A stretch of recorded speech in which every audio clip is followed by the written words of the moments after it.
Hey, Dustin here, Smoking Eagles Rod Shop, coming to you with a new video. Now, got my buddy Harold here. He's got his Jeep Liberty. It's an 04. It's got the 3.7 liter V6 or 225.788 cubic inches if you fancy those Freedom units. And we're gonna toss a water pump in this thing today and a thermostat. I didn't see a whole lot of videos online showing you how to do that, so I thought we'd take a little bit of time and teach you guys something, or maybe not. Who knows what's gonna happen, but we're gonna dive in. Make sure you like, share, subscribe, tell all your friends. We appreciate all the support. Now let's get on this. All right, guys, so we just pulled the fan and the fan shroud out of here. Now, to get this out, you've got a 10mm bolt on each side, and then there's a little clips down here at the bottom that it just kind of sits in, and then you've got one power. The plugs actually comes out of this hole here, like this, and the other side is right here on the motor. Goes down up into here. You'll see it, it's right on the top. You got to pull this little red clip off of it and then push the button and it just pulls apart. And like I said, down here, the bolt goes into the radiator here, and there's a bolt that goes in the radiator here. You kind of got to finagle it. It kind of comes out only one way, and that gives you tons of room in here for activities. All right, so the next thing we did is we removed the serpentine belt. Now to do that, you need a 15mm wrench. You're gonna put it on your bolt here that's on your pulley, your tensioner pulley. Your idler pulley is the one down here that just idles.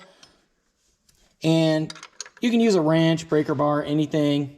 They even make a special tool just to remove serpentine belts you can buy. We just folded it out of the way, pulled the belt off, tossed it off to the side. So now that we have that belt off, we're going to do the thermostat while we're in here. In order to do that, we need to pull this bottom hose off. So I used a pair of channel locks, pulled this hose clamp out of the way. You may have different style hose clamp, need a screwdriver or something to get it off.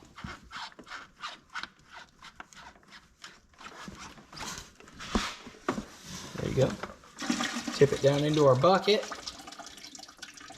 So now that we got that hose off of there, guys, we got a bolt here, and we've got a bolt down here on the bottom side of the thermostat housing. Those are 8mm bolts, so we're going to take that thermostat housing off of there. So as you can see, we got that housing off of there, pulled the thermostat out. Harold took the housing over to the parts washer to clean it up, get the slime off of it. Now we got to clean up this gasket surface here. You can see it's kind of crusty. I'm just going to use a wire brush, clean this all up the best I can, and then maybe hit it with a piece of Scotch-Brite. Make sure it's nice and smooth, and we'll move on from there.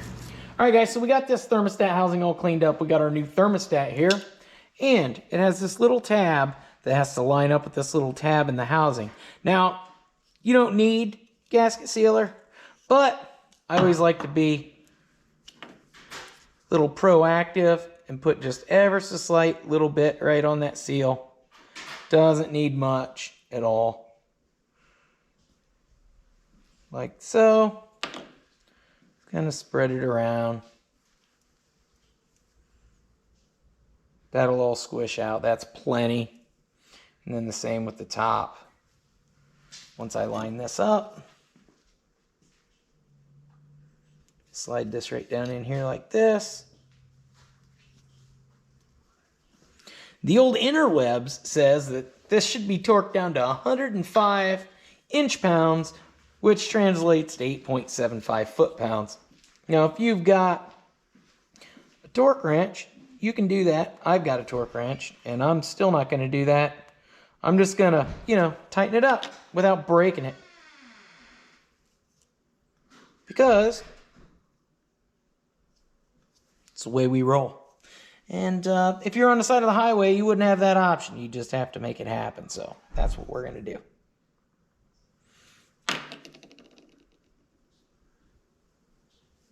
So that's plenty of that. We don't want it oozing out everywhere or anything crazy. As you can see, just a little thin coat on there just to help it seal up just ever so slightly. So did you catch it? What? What am I talking about? I had this in backwards. Make sure that's sticking out that direction, guys. You want the actual thermostat part in the engine. I know you caught it. I caught it too. But sometimes when I'm recording, I kind of get ahead of myself and things happen. Anyway, now down here, got that nice and cleaned off. No, flashlight's kind of blinding, but anyway, got that nice and cleaned off. So I'm going to slap this on. So we're going to put this on, and it needs to go on this direction. Okay, like that. And then we'll put our bolts in.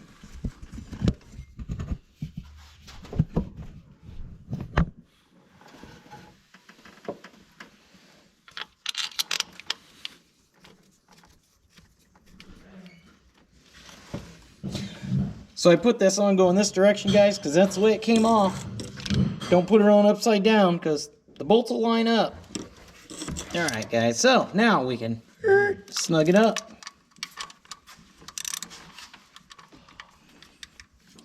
Turning, turning, turning, turning. Perfect. 105 inch-pounds right on the dot. Perfect. 105 inch-pounds on the dot. And I know that because I used a plastic wrench on a plastic housing. So if you were lucky enough to only be here for the thermostat, you can just start putting your crap back together and be headed back to the liquor store or Walmart or who knows where you're headed.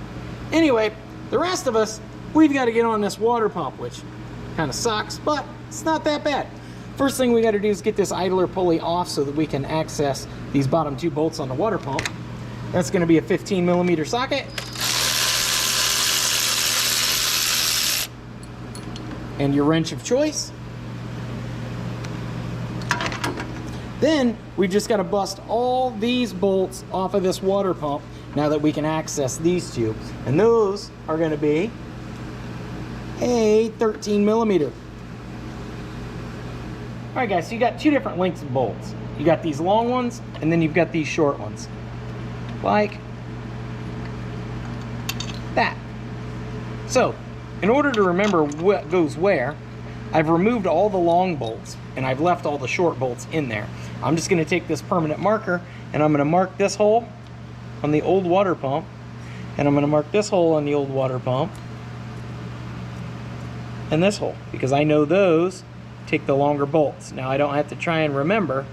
I can just transfer these marks from the old water pump to the new water pump, and then we know that we're putting the long bolts where the long bolts go and the short bolts where the short bolts go. If you've got a better system of doing this, good luck, you're on your own. Alright guys, so we got the old water pump off, just pulled it right off of there, and we got it sitting next to the new one. And all I've done is taken my lines that I marked for our long bolts, which happen to be the two holes and the one hole on the opposite side of this long tab here. So I've got that long tabs right here. And I've marked my holes there, there, and there. And now I know where the long bolts go in, and there shouldn't be any mistakes. Shouldn't be. So Harold's going to clean the front of the motor up with a wire brush and a piece of Scotch-Brite to get ready for that new water pump. And I wanted to take a second and show you guys the old water pump. So I've got it clamped in the vise here. And listen to this. Don't sound so good. It turns free, but it just don't sound good. And look, she's got a little extra tolerance. I don't think that's factory. I don't know, guys. Yeah, so that's why it's getting changed. He actually noticed that when he would drive, he would have heat, and when he stopped at idle, it would lose all its heat. That's basically the culprit here. Is just a worn out water pump. It's wobbling around in there and just not pumping until it gets a little bit higher RPMs, and then it pumps enough to make the heater work. So anyway, got the new housing here. Again, I'm gonna wipe this off, although it's already new. We're gonna get our new gasket on and go from there. I'm gonna put just a smidge of Permatex on it, just like the other one. Again, I'm not making a gasket, I'm just kind of helping it a little bit, and we'll get this thing tossed together. So putting this gasket on, guys, pretty self-explanatory. You've got a little nub here, you've got a bigger nub here, and they've got a little cutout on your cutouts on your water pump here for your gasket to go right down inside of. So all I'm going to do is take a little bit of Permatex right on this edge,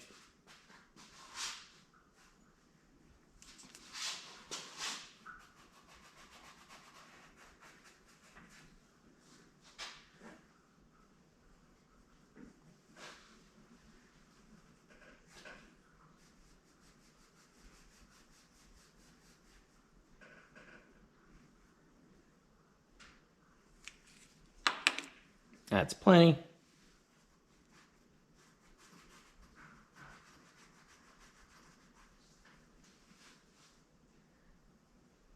Just the tiniest little bit.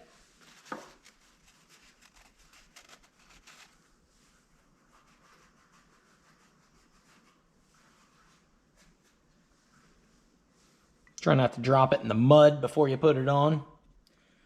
And then slide it right down in place. Should kind of pop in like that.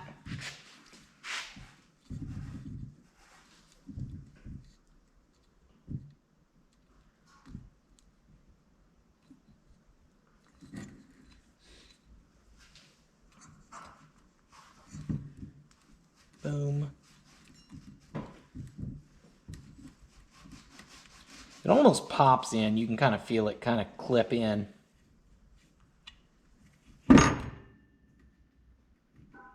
And it might feel like it's a little too big, but it's not. They want it like that because when you clamp this down on your engine, they want it to kind of... Alright guys, so Harold got this all cleaned up, got it all wiped off of there. I got Permatex on the front side of that. And we're just going to set it in there and start tossing our bolts in. I'm going to do all the short bolts first.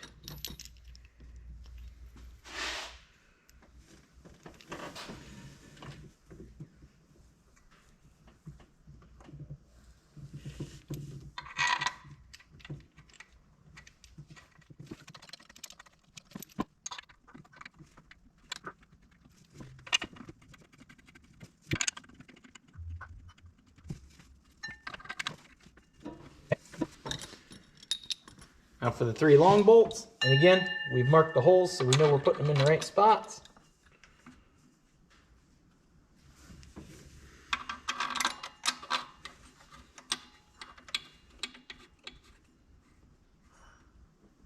There's a lot of play in this water pump as far as being able to move around, so I'm going to try and hold it kind of centered up when I snug these down.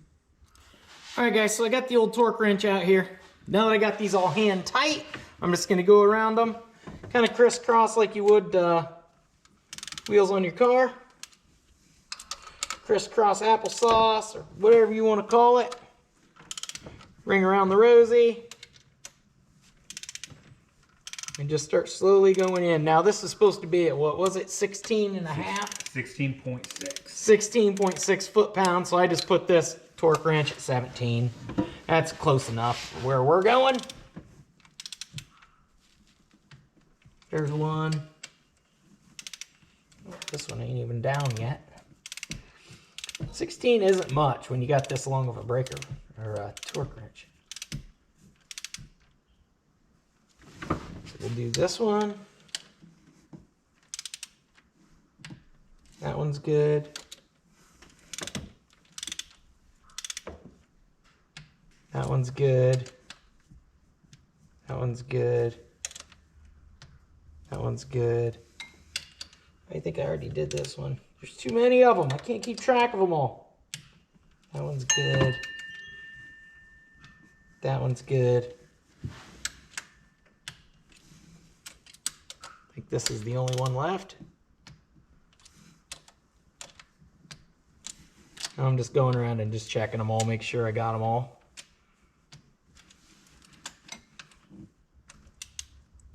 There, that one feels like the rest of them now.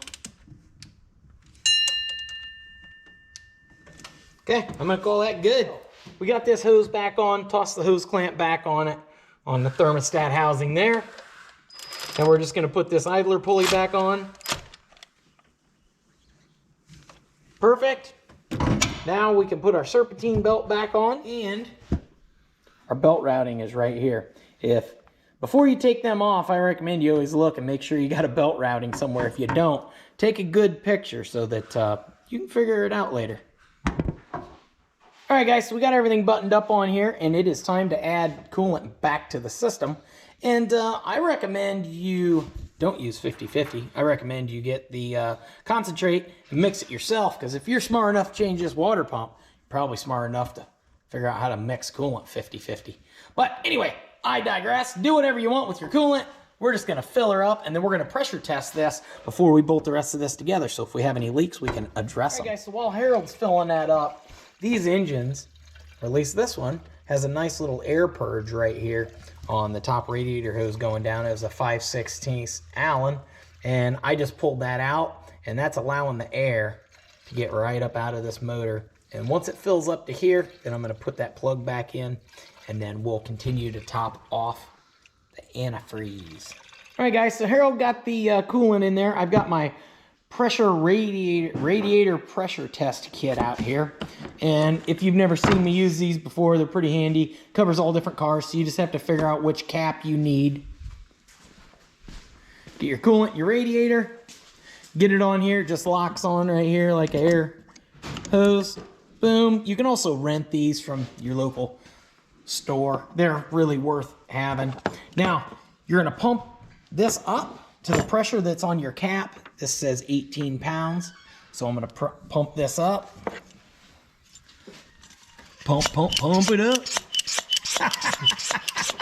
That was bad. And that cap says 18, so I usually go just a smidge over 18. We're about 18.5 to 19 pounds. Now we're just gonna let this sit for a minute and hold that pressure and see if it develops any leaks anywhere. If it doesn't, then we know we're good to go. We can pull this all off of here. You release the pressure with this little button up here on the top of this, and then you can take this all off of here without just, you know, exploding it in your face, because you don't want to do that. Antifreeze does not taste good. Ask me how I know. And then, yeah, we'll top this off with antifreeze. We can start bolting the front of the motor back together. All right, guys, so we did the right thing, drank a coffee, talked about race cars, because, you know, that's what you got to do. And this is what we've got. Our pressure is still right about 18, and that means that we're good to go. So I'm gonna release the pressure out of this.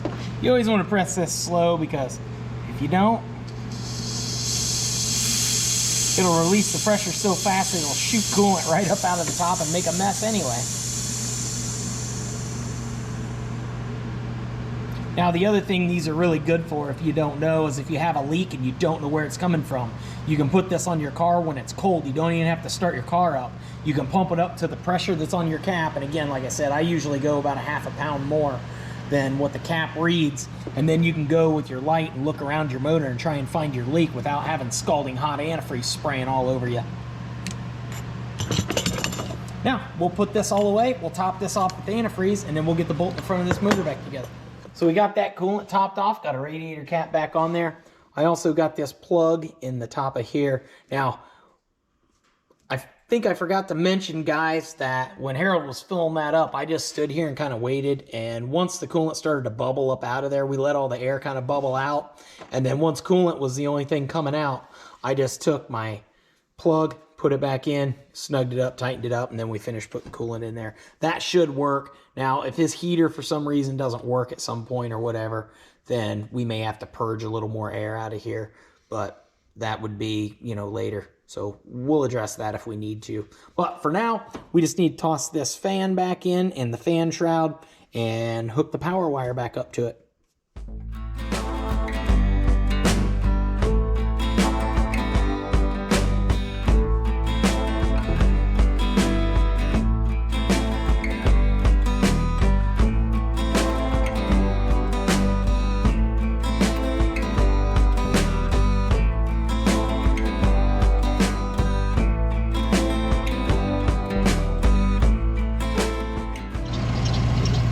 Alright guys, so we got this thing up to temp. It's got good heat, which it didn't have before. It's got a little bit of a squeak because one of the pulleys is squeaking. No big deal. Harold can decide whether he can live with that or needs to fix it later. But yeah, so that's how you change your water pump and your thermostat on an 04 Jeep Liberty 3.7. Yeah, there we go. And yeah. So like always, like, share, subscribe, tell all your friends. I really appreciate you guys checking out the channel. I hope you learned something from this, or it helped you figure something out, or maybe you just enjoy watching me make mistakes and goof around and look like a fool. I don't know. Anyway, I'm going to post some other videos around my melon and stuff that we do around the shop here. Go check that stuff out if it piques your interest. And like always, keep on wrenching. Peace.